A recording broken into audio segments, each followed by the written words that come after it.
नमस्कार। News front के show between the lines में आपका स्वागत है। आज हम बात करेंगे उस विवाद की जो कि कोरोना के आंकड़ों को लेकर सारी दुनिया में खड़ा हो गया है, और ख़ास तौर पर कोरोना से मौतों के आंकड़ों का विवाद। ये बात हम पहले से जानते हैं कि किसी समस्या के समाधान के लिए उस समस्या के आकार को समझना पड़ता है। अगर वो हिसाब ठीक न बैठाया जाए, वो न लगाया जाए, तो बहुत मुश्किल आती है समाधान के जो रास्ते हैं उस पर चलना। और इधर कोरोना के आकार या उसकी तीव्रता, उसके लिए जो बहुत ज़रूरी चीज़ है, उन आंकड़ों पर ही विवाद हो जाना, ये बड़ी हैरत की बात है। और ये विवाद खड़ा हुआ कि एक विश्व प्रसिद्ध पत्रिका द इकोनॉमिस्ट, उसमें एक शोध सर्वेक्षण छप गया, और उस शोध सर्वेक्षण में पता चला कि मौतों का वास्तविक आंकड़ा क्या हो सकता है।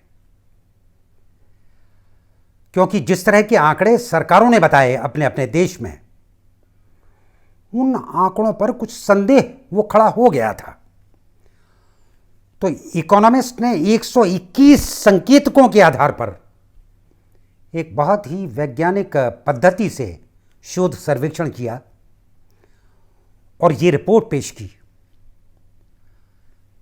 लगभग 220 देशों को शामिल किया गया है, और उनका एक भरा पूरा चार्ट और एक बड़ा अच्छा सा नक्शा, और उन नक्शे में हर देश में रंगों से वो उन्होंने बताया कि किस देश की क्या स्थिति है। बहुत ज़्यादा बातचीत करना ये संभव नहीं है यहाँ पर इस प्रोग्राम में। हम सिर्फ अपने देश की बात कर सकते हैं, जितना समय हमारे पास है, जितना स्कोप हमारे पास है बात करने का। तो अपने देश के बारे में इस रिपोर्ट में वो वास्तविक आंकड़ा ये बताया गया कि अब तक 21 से 35 लाख मौतें हो चुकी हैं कोरोना से, और हमारा सरकारी आंकड़ा 3 लाख का है। मतलब 21 से 35 लाख जो मौतें हुई हैं, अगर उनका मध्यमान निकालें तो वो 28 लाख आता है। एक तरह से द इकोनॉमिस्ट की रिपोर्ट ये कह रही है कि भारत में कोरोना से 28 लाख मौतें हुई, और सरकारी आंकड़ा है 3 लाख मौतों का। यानी ये 9 गुने का फर्क। इस फर्क के पता चलते ही इस पर बहुत चर्चाएं शुरू हो गई, और सब कुछ संदेह के घेरे में आ गया।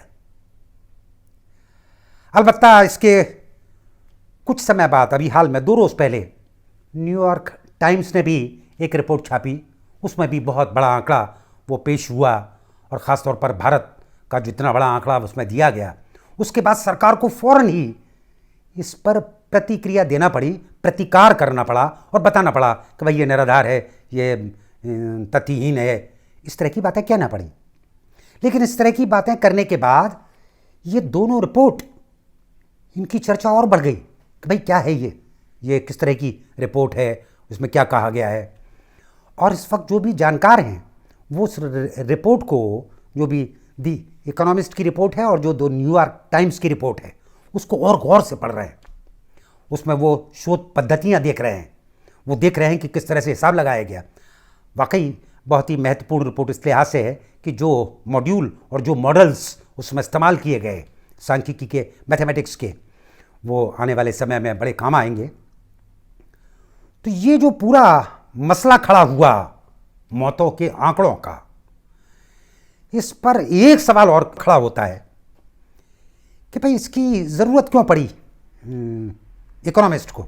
तो दी इकोनॉमिस्ट अर्थशास्त्र के लगभग हर पहलू पर विश्व स्तर के अध्ययन करती है, शोध अध्ययन करती है और रिपोर्ट छापती है। अब यह सवाल उठता है कि भाई कोरोना से इसका क्या ताल्लुक है। तो इस बात को किसी को मानने में कहीं कोई हिचक नहीं हो सकती, कहीं कोई दो राय नहीं हो सकती कि कोरोना ने सबसे ज़्यादा असर अर्थव्यवस्था पर डाला है। हर देश की अर्थव्यवस्था पर भारी असर पड़ चुका है कोरोना का।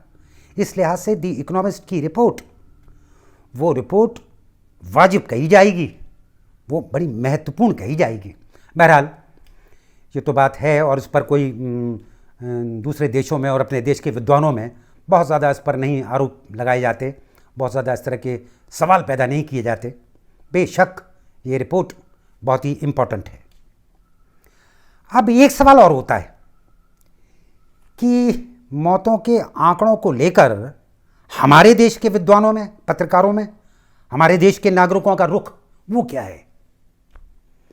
तो यहाँ पर याद दिलाया जा सकता है कि अभी कुछ महीनों पहले या बल्कि कुछ हफ्तों पहले जो हालत देश में कोरोना से मौतों की बनी, उस हालत की खबरों को देश के अखबारों और देश के टीवी चैनल्स पर वो कम नहीं दिखाया गया है। बहुत संभव है कि ऐसी खबरों से ही ये बात फैली हो, ये बात आ गई हो, अंतर्राष्ट्रीय स्तर पर वो अध्ययन के लिए प्रेरणा मिली हो या उसकी ज़रूरत महसूस की गई हो कि भाई ये वहाँ क्या हो रहा है, इस पर देखा जाए। वो खबरें ऐसे माहौल में आईं जबकि मीडिया आमतौर पर सरकारों के साथ रहा है, बड़ी जिम्मेदारी के साथ सरकारों का साथ दिया है मीडिया ने। इसके बाद भी अगर ये खबरें आ गई तो फिर सवाल उठता है कि ये क्यों हुआ, ये कैसे हुआ।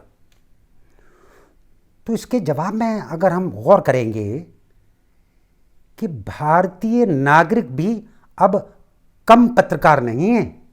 जैसी हालत रही है तो सबसे पहले जो कब्रिस्तान और जो शमशानों की तस्वीरें आईं वो नागरिकों की तरफ से आईं, नागरिक पत्रकारों की तरफ से आईं, जिन्हें हम आज की भाषा में, आज की विज्ञान की भाषा में कहने लगे हैं सिटीजन जर्नलिज्म, नागरिक पत्रकारिता। यह शुभ संकेत है कि नागरिक जागरूक हुए हैं और नागरिकों की उस जागरूकता ने देश के मीडिया को बाध्य कर दिया कि वे भी खबरें दें, और देश की मीडिया की वजह से विश्व भर में वो सतर्कता बढ़ी है। और ख़ास तौर पर इस तरह की समस्या के समाधान के लिए जिस तरह के आंकड़ों की ज़रूरत पड़ेगी, जिस तरह के तथ्यों की ज़रूरत पड़ेगी, बहुत संभव है कि दी इकोनॉमिस्ट की यह रिपोर्ट आगे जाकर बहुत ज़्यादा काम आए। इस रिपोर्ट को फिजूल का मानना ठीक नहीं होगा। समझदारी इसी बात में है कि हम सबक लेते चलें, जो भी अनुभव हमें हुआ है उस अनुभव का इस्तेमाल करते चलें। देशों का अनुभव है कि एक के बाद दूसरी के बाद तीसरी लहरें आती हैं। अभी हम दूसरी लहर के उतार पर हैं सिर्फ, और दूसरी लहर के उतार में भी 2.25 लाख संक्रमित रोज़ वो बढ़ रहे हैं। 3.5 से 4 हज़ार मौतों का आंकड़ा अभी भी रोज़ आ रहा है, सरकारी आंकड़ा है अलबत्ता, लेकिन वो बताना पड़ रहा है कि 3.5 से 4 हज़ार मौतें रोज़ हो रही हैं। ऐसी हालत में इस तरह की रिपोर्ट वो हमें सजग करती हैं, वो हमें सतर्क करती हैं।